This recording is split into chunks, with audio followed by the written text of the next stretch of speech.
history lovers, and welcome back to the channel. My name is Hannah, and if you're new here, welcome. Today we're going to explore the male heirs of Mary Tudor. The people on this list are the male descendants of King Henry VII and Elizabeth of York, the first Tudor monarchs, and are therefore males who have a claim to the English throne and have English royal blood, even if they are not necessarily titled or technically are princes. One caveat is that I won't be including illegitimate children, so people like Henry Fitzroy unfortunately have not made the list, as these are all legitimate male heirs. The other caveat that I have placed on this video is that everyone on this list was born before the death of the last Tudor monarch, Queen Elizabeth I, on the 24th of March 1603. I'm going to try and make this list as logical as possible. In the last two videos, we looked at the sons of Henry VII and Elizabeth of York, as well as the descendants of King Henry VIII and Margaret Tudor, Queen of Scotland. Today we'll be looking at the descendants of Mary Tudor, Queen of France. Henry Brandon. There's not really much to say for this one, really. Henry Brandon was the first and eldest child of Mary Tudor, the youngest daughter of King Henry VII and Queen Elizabeth of York, and Mary's second husband, Charles Brandon, Duke of Suffolk. Mary's first marriage was childless, so that's why we skipped on to the second one. Henry Brandon was born on the 11th of March, 1516, and he died at some point in 1522. That was fast. Next on our list is Henry Brandon, Earl of Lincoln. And no, I haven't glitched. This Henry Brandon was the youngest child and second son of Mary and Charles Brandon. He was born in around 1523. At the tender age of only 2, Brandon received the title of Earl of Lincoln from Henry VIII on the 18th of June 1525. He was so young that Sir John Vere was tasked with carrying him during the elaborate ceremony. His father orchestrated a prospective marriage with Catherine Willoughby, a peeress in her own right and the daughter of Maria de Salinas, who had previously served as one of the Queen's ladies-in-waiting. However, his father would eventually marry Catherine himself after the death of Henry's mother Mary. You what? Throughout Brandon's life, there existed a small yet tangible chance that he might ascend to the throne of England. At the time of his birth, Mary was the sole child of King Henry VIII and the king's wife, Catherine of Aragon. She was already 38, with little prospect of additional children. Following the king's children in the line of succession was the king's sister, Margaret Tudor, and her offspring. But their position became uncertain when Henry later excluded them by the Second Succession Act of 1536 and through his will. Subsequently, the Duchess of Suffolk and her son Henry Brandon were next in line. Henry Brandon, being the only male English candidate in the succession during his lifetime, he passed away before the birth of Henry's son Edward, held a unique position. Also, this portrait of Henry Brandon is sometimes thought to have been Edward. With Brandon's mother predeceasing him and then his own death a year later, royal aspirations stirred in his sister Frances, as she was now next in line after the king's children. A boy of her own would definitely solidify her claim. Following the Duchess of Suffolk's death, the Duke eventually married Catherine Willoughby himself. Henry Brandon, Earl of Lincoln, had been betrothed to Catherine Willoughby. However, he had frail health and never made his wedding day. The young Earl of Lincoln died on the 1st of March 1534 in Suffolk at the age of 10 or 11. His niece, Lady Jane Grey, his sister Frances's eldest daughter, eventually and briefly ascended to the throne on the 6th of July 1553. Thomas Seymour. Normally, when talking about Thomas Seymour, I would be referring to Baron Sudeley, the fourth husband of Catherine Parr. However, this Thomas Seymour is actually the youngest son of Lady Catherine Grey and Edward Seymour, Earl of Hertford, who himself was the son of Edward, Duke of Somerset, and Anne Stanhope. Thomas Seymour was born in February 1563 in the Tower of London, as his mother was imprisoned here for her secret marriage to his father, Edward. While in the Tower, Catherine and Edward were secretly allowed to see each other by the guards, which is how Thomas's conception came about. It was the birth of Thomas's older brother Edward that got his parents in the Tower in the first place. Thomas was baptised on the 11th of February 1563, and he would go on to marry Isabel Onley. The couple had no children, and Thomas would die in 1600. Edward Seymour, Lord Beauchamp. Edward Seymour was born on the 21st September 1561 and was the eldest son and child of Lady Catherine Grey, the younger sister of the 13-day Queen, Lady Jane Grey, and Edward Seymour, Earl of Hertford. His paternal grandfather was Edward Seymour, Duke of Somerset, who was executed in 1552. As such, the family lost their titles due to the Act of Attainder. However, Edward Seymour, Lord Beauchamp's father, Edward Seymour, Earl of Hertford, had his peerage reinstated in 1559 by Queen Elizabeth I. Through his mother, Lady Catherine, Edward had a claim to the English throne. Edward, Lord Beauchamp, was born in the Tower of London, where his mother had been imprisoned for secretly marrying his father against Queen Elizabeth's wishes, and as such, Edward and his brother Thomas were regarded illegitimate, as no witness or evidence could be provided to prove the legality of their marriage.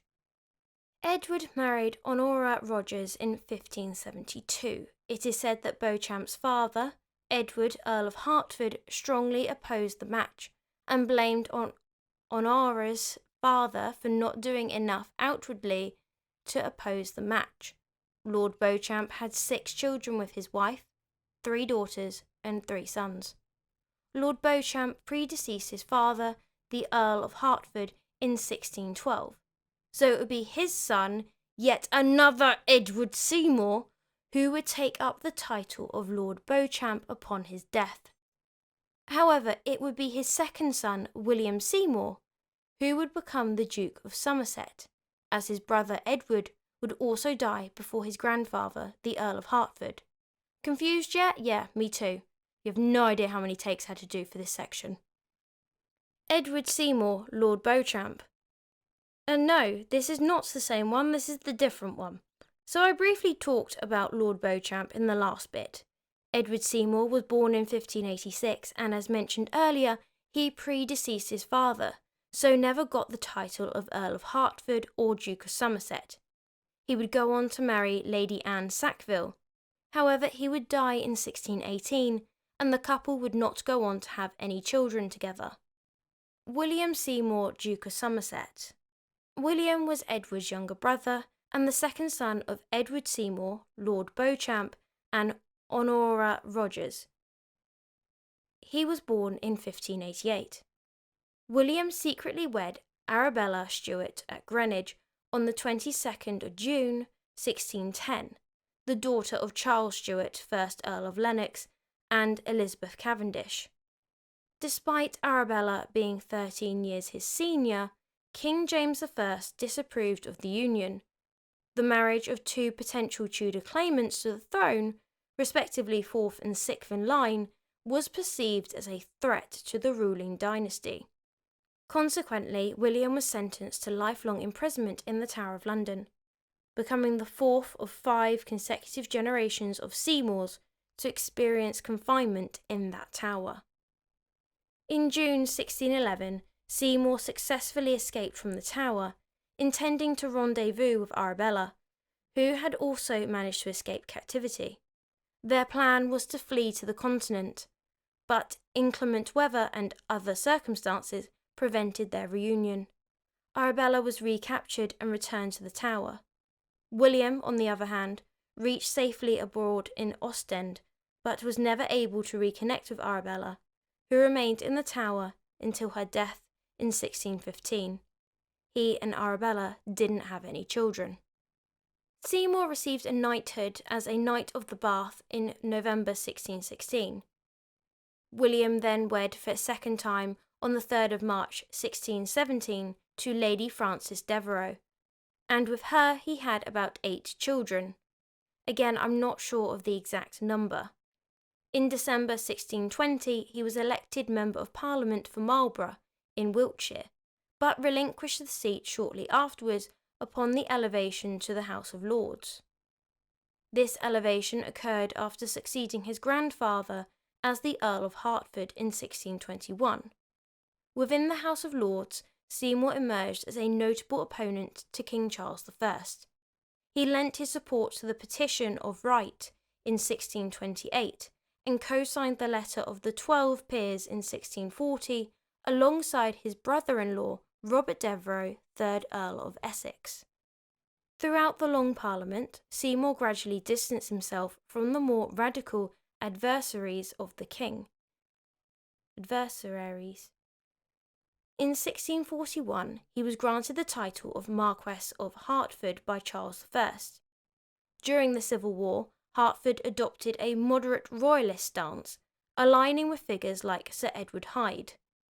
Despite seeking a compromise settlement, he maintained unofficial negotiations throughout the war with his brother-in-law Essex, who served as the parliamentary commander. While a loyal supporter of the king, Hertford was entrusted with the guardianship of Charles I's son, the future King Charles II. He also undertook crucial military commands in royalist service, including leading troops from South Wales and achieving success in the summer of 1643 campaign in Somerset. Hertford, along with his brother Lord Seymour, was appointed as a commissioner for the king during the unsuccessful Treaty of Uxbridge negotiations in 1645.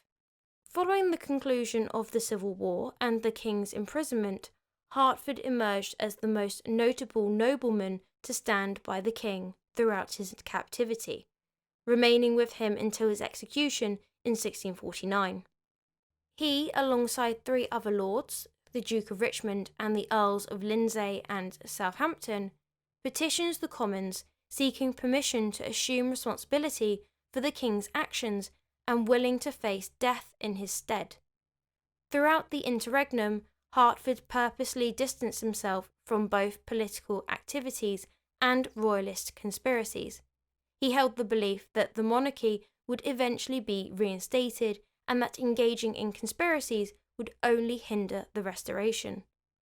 Upon the monarchy's restoration in 1660, Hertford reclaimed all of his former positions, and King Charles II acknowledged his contributions to the royalist cause. In 1660, Hertford was reinstated as the Duke of Somerset, restoring the title that had been forfeited in 1552 by his great-grandfather. William died in October 1660. Francis Seymour, Baron Seymour. Born in around 1590, Francis was the youngest son of Edward Seymour, Lord Beauchamp, and Honora Rogers, making William and Edward his elder brothers.